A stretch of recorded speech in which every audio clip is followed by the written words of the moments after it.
നമ്മളിപ്പോൾ വന്നിരിക്കുന്നത് റീറ്റെയിൽ ഒരു സൂപ്പർ മാർക്കറ്റിലാണ്. അപ്പം നമ്മുടെ ഇവിടുത്തെ വിലയും നാട്ടിലെ വിലയായിട്ട് നമുക്കൊന്ന് കമ്പയർ ചെയ്ത് നോക്കാം. ഓക്കെ, കുറച്ച് ഐറ്റംസിൻ്റെ ഒരു ഷോർട്ട് വീഡിയോ നമുക്ക് നോക്കാം. ഓക്കെ, നമ്മുടെ പഴത്തിൻ്റെ വില ഇവിടെ ₹1.39 €1.39.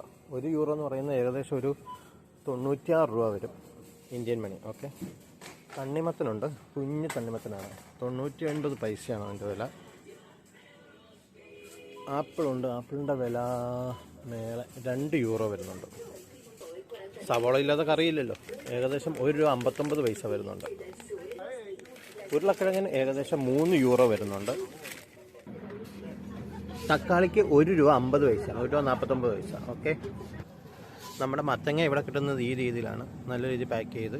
വലുതും കിട്ടും, എന്നാലും ഇപ്പോൾ ഇവിടെ ഇങ്ങനെയാണ് ഇരിക്കുന്നത്. ₹1.89 മത്തങ്ങയ്ക്ക്. നമ്മുടെ നാടൻ മാങ്ങ ഇവിടെ €1.19 ഒരു മാങ്ങയ്ക്കാണ്. തേങ്ങയ്ക്ക് എത്ര രൂപയാണ്? €1.29. ഓക്കെ, നമ്മുടെ നാടൻ അരി 2 കിലോയ്ക്ക് €3.49. പഞ്ചസാരയ്ക്ക് വിലക്കുറവുണ്ടെന്ന് തോന്നുന്നു, €1 ഉള്ളൂ. നാട്ടിലെ 96 രൂപ. ഓക്കെ, പാക്കറ്റ് പാൽ ഒരു പാക്കറ്റിന് €1 വരുന്നുണ്ട്. ചിക്കൻ്റെ വില 1 കിലോയ്ക്ക് €2.99, €2.99. ഓക്കെ, പന്നി €6.49. €6 കേട്ടോ. ഞാൻ ചിലപ്പോൾ യൂറോയും ഇന്ത്യൻ മണിയായിട്ട് തെറ്റിപ്പോകും.